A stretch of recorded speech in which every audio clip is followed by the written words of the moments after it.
Deep below the secret area of the silo, Juliet is hanging over the water by a rope. Because of her deep fear of water, Juliet climbs back up and looks at the watch that belonged to George. She wears it as a coping mechanism. Meanwhile, Mayor Ruth and Deputy Sam decide to make the long trek down the silo to meet Juliet, because Sheriff Holston chose her as his successor. Meanwhile, in the mechanical residence, Juliet's close friend Shirley asks her why she's wearing George's watch, to which she has no reply. Suddenly, the ground starts shaking, so they rush to the generator room to fix it. A young boy is trying to fix it, but Juliet punches him and fixes it herself. Juliet's boss, Knox, watches the whole scene. So Knox calls him into his office to ask what's bothering her. Juliet believes that they are only making temporary fixes on the generator. She says they should shut it down completely for a few hours and do a permanent fix, or it will blow up in the future. Knox does not want to be the first mechanic in history to shut it down, even for an hour. Meanwhile, Ruth goes to the head of the IT department, Bernard, to know the details of Juliet. Bernard says that she once stole lots of heat tape, which is used to insulate against high heat. Ruth says that the judicial recommended a man named Paul to be the next sheriff.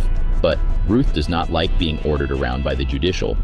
Bernard thinks she should just go ahead with Paul, not Juliet, because she has no experience. Next, they meet Dr. Peter, Juliet's father, who conducts most of the pregnancies in the area. Dr. Peter admits that he hasn't seen Juliet in a very long time. When Juliet was 13 years old, something happened in their family which caused her to leave home. Ruth and Sam sit in a park discussing old stories, when suddenly a judicial enforcer named Robert gives them a dessert as a compliment from the judicial's head, but Ruth declines it. Robert also urges Ruth to pick Paul as the new sheriff, as all this wasted time is causing instability in the silo. Ruth and Sam finally reach the mechanical zone when suddenly the generator starts acting strangely. Juliet says that this is what she was warning Knox about. Knox admits that she was right. Then, Juliet goes inside to fix it, telling Knox to close the door behind her. Ruth watches the whole thing in shock. Juliet goes inside and fixes the generator, and everything is all right for now. Ruth quickly goes to meet Juliet's old friend, who also turns out to be Ruth's old friend, Martha. Ruth asks Martha to tell her about Juliet and what kind of person she is. Then she goes back to meet Juliet and tells her Holston picked her as the next sheriff. Ruth says that no one actually wants her to take the job, except Holston and herself. But Juliet declines, saying that her job on the generator is too important. So, Ruth gives her Holston's badge because he wanted her to have it whether or not she got the job. Later, she tells her mechanic friends about the offer when suddenly Hank finds something engraved on the back of the badge. Juliet reads it and then runs to Mayor Ruth, saying that she's changed her mind and will take the job. But she wants to fix the generator permanently before that. So she asks Ruth for permission to shut down the generator for a few hours and she'll fix it. If this doesn't happen now, then the generator could blow up in the future, putting them all in permanent darkness. So, Mayor Ruth makes an official decree saying that the power will go out after 10 p.m. Then, Juliet and her team of mechanics start discussing the actual task of fixing the generator. The generator is powered by a continuous flow of steam, but no one knows where it comes from. They can stop the steam, but if they stop the steam for too long, it will blow up all the pipes, so they only have 30 minutes. At 10 p.m., they shut off the main power and switch to backup. As the power goes off, the screen glitches, and for just a second, everyone sees the greenery outside. They are all shocked and start discussing what they saw amongst themselves. The mechanics reduce the steam power to 50%, and Juliet looks at the machinery. They see where the generator's rotor is causing an issue, and that's where Juliet needs to go. Along with Juliet is the young boy she punched, who is actually her apprentice, Cooper. Then Knox reduces the steam to 100%, and their 30 minutes start now. Once the rotor stops completely, the men pull Juliet and Knox to where the problem is. She sees that one of the larger blades is damaged, so they decide to send it down so that the others can fix it while they fix the smaller blades. Cooper ties the blade but accidentally drops it. This is why Juliet had to punch him earlier. Thankfully, no one gets hurt and the mechanics down below get to fixing it up. Upstairs, Juliet and Cooper continue fixing the smaller blades. While they are struggling with their lives, Ruth and Sam can't sleep because they're all terrified that the power might not come back. They admit that they've always liked each other, and they actually kiss.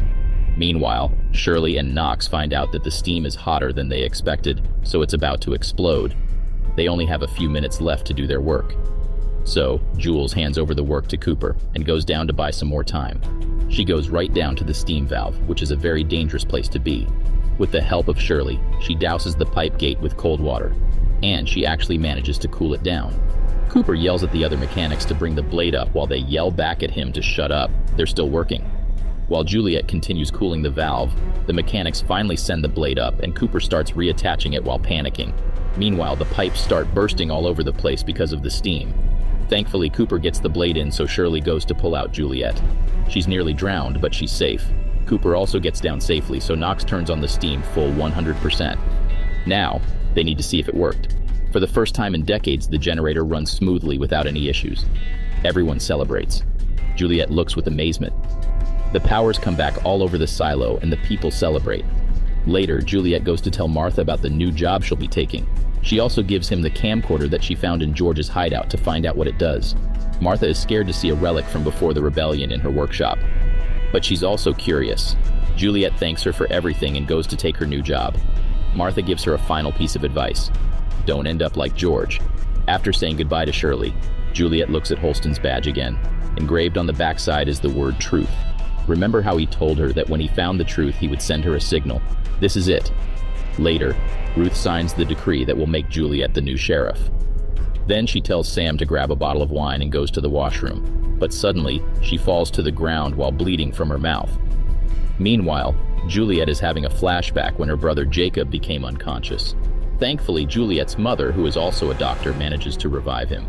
Back to the present, she reaches Ruth's office only to find her lying dead on the floor and Sam confronting Bernard and Robert. Sam claims she was poisoned using rat poison as he's seen its effects before. But Bernard and Robert ask him to be subtle about this, as this could create chaos in the silo. Bernard also welcomes Juliet as he is now the acting mayor until the next election. Meanwhile, Sam is still heartbroken over Ruth's death and shows Juliet her bloody face. Later, Sandy the clerk shows Juliet around her new sheriff's office, but Sandy behaves coldly with her as she does not seem to agree with Juliet being made sheriff. Maybe because of Juliet's lack of experience, or maybe because she's from the bottoms where the lowlife and the mechanics live. But Juliet remains strong and firm with her. She asks for the file on George, so Sandy says she'll look for it. Then she goes to check out the office and enters holding room 3. Then she goes to Holston's apartment because that is her apartment now. A note tells her to send any unwanted items from the previous owner to the recycling unit so that they can be distributed to those who need them. She thinks back to the past when her own mother and brother passed away, and she was forced to take their things to recycling. The man there sympathized with her, so he let her keep Jacob's favorite stuffed animal. Back home, she yelled at her father because she did all that herself despite being a little kid while he is busy with his doctor's work. Later, Bernard comes along with a witness to swear her into her position as sheriff. Juliet thinks it's funny that Bernard would be the one to swear her in, even though he was the one to accuse her of stealing heat tapes. She says that she appropriated it because she needed it. Bernard also says that he did not want her to be sheriff, but due to recent incidents, they need to manage. After being sworn in, Sandy says that she find no files about George in the judicial records. She also tells her that Holston left the next sheriff a file. Juliet opens it and finds a handwritten note on it that says, "Dousel the flowers in front of the mirror." Suddenly, they get the news that Sam is beating up people in the alleyways, accusing them of poisoning the mayor. Juliet calms him down and brings him to the communal cafeteria. There, she tells him about how Holston promised to send her a signal and shows her the engraving on the badge.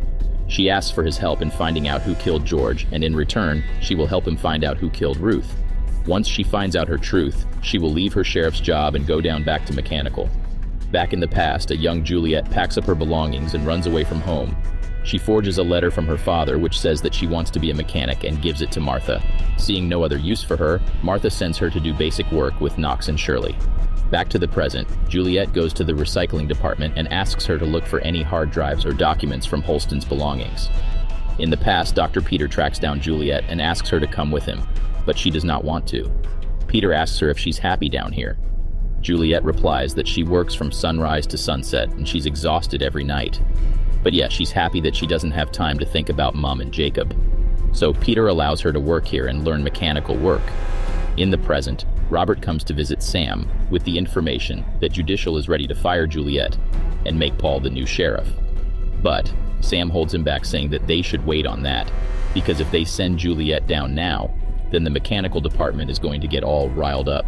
That night, he drinks quite a bit and starts thinking about his lovely time with Ruth. Nearby, Martha contacts Juliet using a radio device that she made illegally. Sam overhears their conversation but does not do anything about it.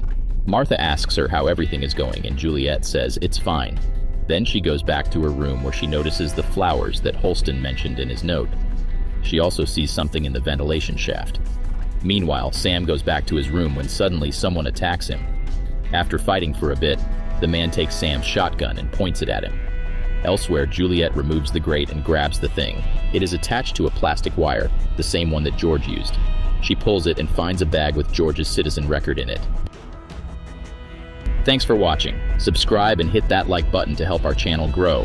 Turn the notifications on so you won't miss